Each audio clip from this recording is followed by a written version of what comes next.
안녕하십니까. 에듀진의 신동호입니다. 오늘은 제가 전교조 사무실에 왔는데요. 전교조에 제가 좋아하는 선생님이 계셔서 왔습니다. 자기소개 좀 해주시죠. 예, 저는 서울에 있는 하나고등학교에서 근무하는 교사 전경원이고요. 올해 3월부터 전교조 참교육연구소장으로 내정이 돼서 현재 파견 나와서 근무하고 있습니다. 전경원 선생님이 네. 뭐라고 하죠? 미래의 지필자이시기도 하죠. 국어책. 네, 미래엔 교과서에 네. 중학교, 고등학교 국어 교과서를 집필했습니다. 네. 그럼 우리는 교과서를 집필했으면 실력이 왜 어마어마하다고 하지 않아요? 아예 아닙니다. 정 교수, 그래 실제로도 어디 박사? 예, 저는 전공이 이제 국문학인데 네. 한문학으로 이제 박사학위를 받았고, 네.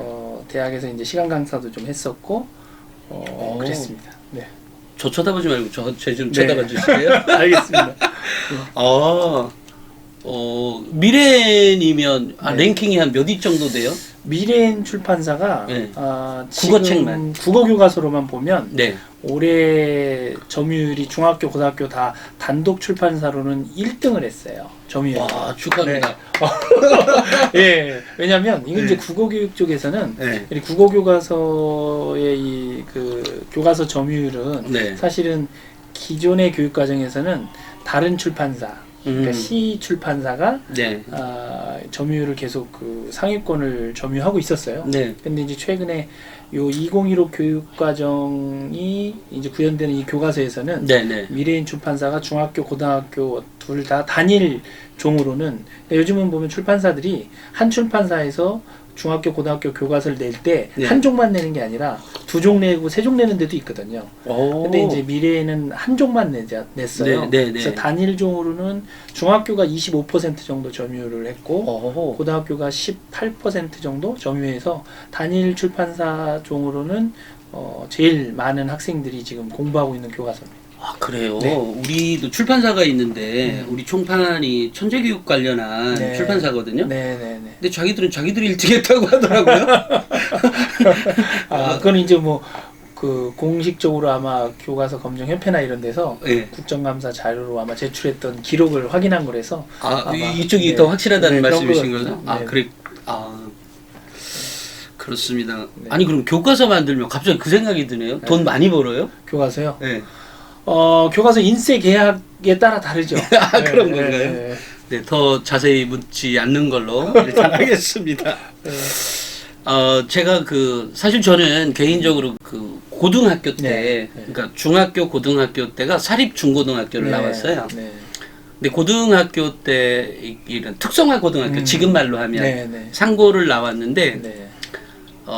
당시에 이 학교 선생님이 매우 질이 안 좋은, 네. 그리고 자기가 그 재단에서 운영하는, 재단에서 운영하는 건 아니고 어떤 법인에서 운영하는 곳이 재단을 갖고 있고 거기에서 이제 학교가 몇 개가 있는 건데 그 회사에 그 선생님들 2명이 매우 큰 지분을 갖고 있는 사람이었어요. 그러니까 학교 법인에 관련이 있는 분인 거네요. 네, 그렇죠. 근데 그것도 냉정히 따지면 요만큼 관련이 있는 건데 그분 선생님이 너무 우리 학생들에게 나쁜 짓을 많이 했어요. 뭐 수업 시간에 자동차 닦거라, 학생들에게? 자동차 닦거라. 그리고 저 같은 경우는 정말 지금 생각하면 있을 수도 없는 얘기인데 갑자기 여기 오니까 열받네요. 있을 수도 없는 얘기인데 그때 왜 60-70명 있잖아요, 한 반에. 그렇죠. 그럼 애들이 한 줄에 보면 9명? 10명 이렇게 있는데 제가 왜 맞았는지도 모르고요. 제 느낌에 살짝 제가 졸았던 것 같습니다. 제 생각에 지금 기억을 보면. 이렇게 가면서 귀싸대기를 수십 대를 맞았어요. 이렇게 가면서 이게 말이나 돼요? 그런데 지금 봐도 저는 그 선생님을 만나면 제가 오히려 그렇게 때리고 싶을 정도로 그런 울분이 남아 있어요. 저한테는 늘 그게 쇼크였죠. 그리고 자존심만 무너진 게 아니라 전 정말 이해할 수가 없어요. 그래서 그 이후로 동창회를 가고 싶은데 그 선생을 만나면 제가 가만 안 둘 것 같은 거야. 그래서 안 가기도 하고. 근데 지금은 가면 이제 이번엔 가면 지금 나이 먹어가지고 뭐 힘도 뭐 없을 텐데 참 어쩔까 모르겠어요. 어쨌든 그렇게 보기 싫은 선생이 있어서 대학교 3학년인가 4학년 때 이 전교조가 나왔는 거예요. 근데 거기에 참여하신 분들을 보니까 제가 존경하는 사람들이 거기 다 가입한 거야. 그래서 제가 얼마나 좋겠어요. 그래 이제 학교 선생님들이 이제야 바뀌겠구나. 이런 것 때문에 전교조를 매우 좋아하고 있고 그런 사연이 있으셨고, 네, 그런 기대감이 있죠 늘. 근데 최근에 이제 제가 얘기하네. 그런데 이제 제가 왜 이 전교조에 마침 오셨다고 하길래 잘됐다.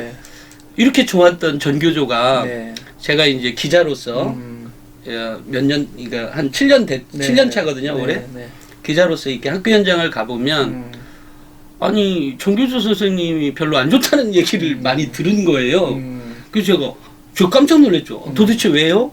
라고 하니까 이제 몇 가지가 있는데 그 중에 제가 두 가지만 기억나는 것만 한두 가지 얘기해 볼게요. 하나는 전교조 선생님들이 너무 이기주의다.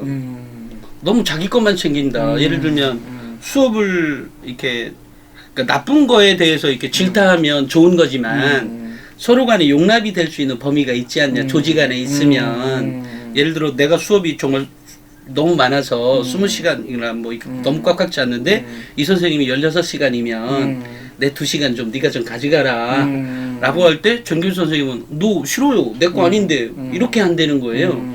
이런 말들이 하나가 있고 또 하나는 이제 자기 이익을 너무 많이 챙긴다.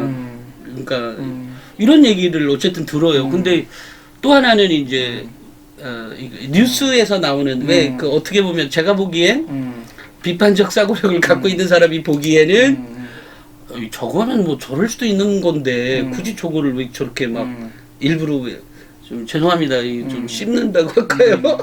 뭐 일부러 왜 그냥 씹히는 거죠. 가만히 보면 그런 것도 없지 않아 있는데 이제 매도당하는 거지. 따지고 보면 그렇죠. 또 한편으로는 그런 면도 있고 또 제가 하다 보니까 이제 저도 알고 있는 선생님들이 꽤 많은데 그 중에 전교조 선생님들이 몇 분 계신데 어느 날 누구 댓글을 보니까 제가 이름 얘기하면 알 것 같아서 이름을 얘기 안 하겠습니다.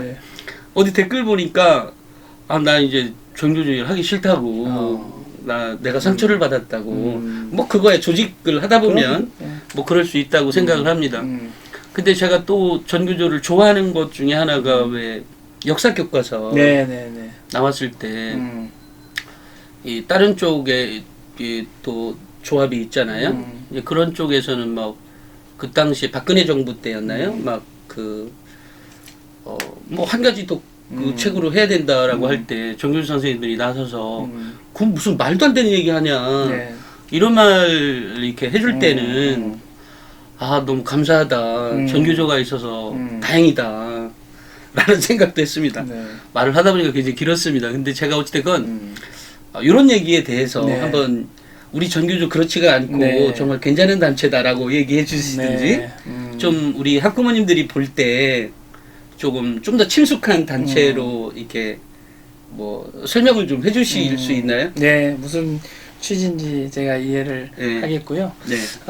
전교조는 전국 교직원 노동조합을 이제 줄인 말인데 사실은 이제 1989년 전교조가 결성되면서 결성된 당시에 보면 1,500명 가까운 분들이 대량 해직을 당하면서까지 결성된 조직이에요. 그러니까 사실은 엄청난 그 슬픈 역사가 있죠. 많은 분들의 희생과 숭고한 희생. 근데 이제 그 당시에 전교조 깃발을 들고 이렇게 일선에서 고통을 감내하신 분들의 공통된 생각은 뭐였냐면 학교 내에 있는 이 여러 가지 문제들이 있었어요. 학생 인권을 존중하지 않는 문화, 그리고 또 촌지수수 문제 대표적으로. 맞아요. 전교조가 처음 가지고 나왔던 것들이 이 촌지수수하는 문화, 이거부터 우리가 맞습니다. 고쳐나가야 된다. 그리고 학생들에게 가해지는 그런 어떤 인권 심화적이지 못한 교단의 모습들 이런 것들을 혁신하지 않고는 우리가 한 발자국도 미래로 나아갈 수 없다라는 그 깃발을 들고 일어난 거죠. 맞아요. 그랬음에도 불구하고 이제 군부 독재 시절에 아주 그 선한 의지로 교육 이 운동을 했던 우리 그 선배 교사들을 이 군부 독재는 아주 탄압을 했죠. 가혹하게 했었죠. 네, 네, 1,500명 가량의 대량 해직 사태가 벌어지고 뭐 정말 너무나 힘든 현실을 만들어냈지만 그러나 이제 그 당시에는 많은 국민들이 사실은 전교조가 우리가 깃발을 올렸을 때 교육계를 깨끗이 정화하고 촌지를 거부하고 학생 인권을 존중하고 교사도 노동자다라는 어떤 그 깃발에 대단히 찬사와 격려와 맞습니다. 지지를 보냈었습니다. 근데 이제 지금까지 이렇게 쭉 오면서 전교조도 이제 30년 세월을 살았어요. 올해가 이제 30주년입니다. 5월이 되면 이제 저희가 30주년 생일을 맞이하는데 사람도 왜 한평생 살아가는 모습을 보면 뭐 청소년기의 방황과 힘든 시기도 있고 또 40대가 되면 뭐 불혹이라고도 하잖아요. 그래서 인생의 이제 어떤 완숙기에 접어들고 50이 되면 지천명이라고 하듯이 어떤 조직이나 단체도 사람의 일생과 같이 비유할 수가 있겠죠. 성장하는 과정에서 여러 우여곡절을 겪는 건데 현재 이제 전교조 운동에서 많은 분들이 지지하는 측면도 있고 또 이제 비판적으로 바라보시는 분들도 분명히 계십니다. 아까 뭐 이렇게 사례로 들었지만 전교조 선생님들 가운데 단위학교 현장에서 많은 부분을 이렇게 양보하지 않고 타협하지 않는 성향이 있는 게 전교 선생님들이 아니냐 이런 비판도 충분히 가능한 비판이라고 생각을 하고요. 그런데 이제 그거는 뭐 전교조 소속 교사냐 아니냐의 여부보다는 개인의 성향에 달려있는 문제지 뭐 전교 소속 아닌 선생님들 가운데서도 그렇게 뭐 이렇게 양보하기 싫어하는 선생님도 분명히 계십니다. 그래서 이제 이런 문제는 사실은 그 개인의 자질에 대한 어떤 문제이지 이게 뭐 꼭 전교조 소속이기 때문에 그렇다기보다는 다만 이제 전교조 소속 선생님들이 이제 강하게 이렇게 긴장을 하고 성찰하는 대목은 뭐냐면 이 교육 문제에 있어서 지금 현재 교사가 학생을 중심으로 깊이 성찰하고 들여다보고 수업을 고민하고 학생하고 내밀한 이야기까지 할 수 있을 정도의 신뢰를 구축하고 이런 문제에 사실은 집중해야 되는데 예를 들면 부가적인 행정 요소, 과도한 수업 이런 것을 주는 것에 대해서 완곡하게 거부하는 이유는 그것이 한없이 그렇게 행정